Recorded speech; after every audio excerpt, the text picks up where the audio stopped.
వీళ్ళ హాస్పిటల్ గతంలో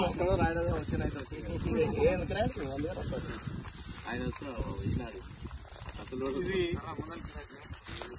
గతం నుంచి ఉన్నటువంటి సమస్యకు పరిష్కారం చూపించాలన్న ఉద్దేశంతో గతంలో మేము మిషన్లను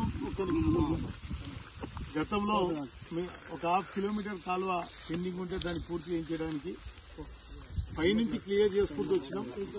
1/2 కిలోమీటర్ దగ్గర అక్కడ ఉన్నటువంటి కొంతమంది ఆ రోజు రైతులు ఎవరైతే ఈరోజు గోప్లాపూర్ గ్రామానికి సంబంధించినటువంటి మరి ఈరోజు అధికార పార్టీ నాయకులు ఆ రోజు అడ్డుకోవడం జరిగింది. వారు అడ్డుకొని ఈరోజు ఈ 100 ఎకరాలు పైగా వరితో పాటు పల్లీలు వేరుశెనగ రైతాంగం యొక్క పంట మొత్తం ఎండిపోతా ఉంది. మరి స్థానిక ప్రాతినిధ్యం వహిస్తున్నటువంటి అధికార పార్టీ నాయకులకు మంత్రికి కూడా మాట్లాడుతూ వీళ్ళు మరి ఈ రోజు సాయంత్రమే కాలువ తీపిస్తా అన్నటువంటి వాళ్ళు సుమారు నెల రోజులైందంట. మరి కాలువ కాదు, అక్కడ దాని ఊసు లేదు. మరి గ్రామానికి సంబంధించినటువంటి అన్నారం గ్రామానికి సంబంధించినటువంటి రైతులందరూ కలిసి ధర్నా చేస్తే ఆ ధర్నాలో రాజకీయ పార్టీలకు అధికంగా నీళ్లు కావాలని రైతు రోడ్డు ఎక్కితే నీళ్లిచ్చి రైతును ఆదుకోవాల్సినటువంటి సర్కారు మరి పోలీస్ వ్యవస్థను అడ్డు పెట్టుకుని రైతుల మీద కేసులు చేయడం శోచనీయం.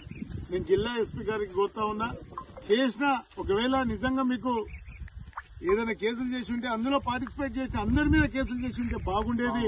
మరి ఆ విధంగా చేయకుండా బీఆర్ఎస్ మరి ఆ గ్రామంలో బీజేపీ నాయకుల మీద కేసులు చేయడం మంచి పద్ధతి కాదు అని కూడా చెప్తా ఉన్నాం. ఖచ్చితంగా ఇలాంటి రైతులపై పెట్టిన కేసులను వెంటనే ఎత్తివేయాలి. ఈ రోజు రైతుకు 1/2 కిలోమీటర్ కాలువ దొవ్వి జిల్లా కలెక్టర్ గారిని కూడా కోరుతా ఉన్నా, రైతుల మీద కేసులు పెట్టడం మంచి పద్ధతి కాదు.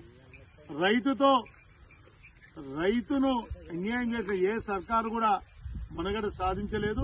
భవిష్యత్తులో ఖచ్చితంగా ఈ సర్కారు కూడా అదే గతి పడుతుందనే విషయం చెప్తా ఉన్నాం. ఖచ్చితంగా మేం ఈ యొక్క రైతాంగం యొక్క కోరిక మేరకు వెంటనే మిషన్లు తీసుకొచ్చి కాలువ తీసి నీళ్లు ఇచ్చి రైతాంగాన్ని ఆదుకోవాలని చెప్పి బీఆర్ఎస్ పార్టీ తరఫున డిమాండ్ చేస్తా ఉన్నాం. రైతుల మీద పెట్టే కేసులను వెంటనే బేషరతుగా విత్డ్రా చేయాలి.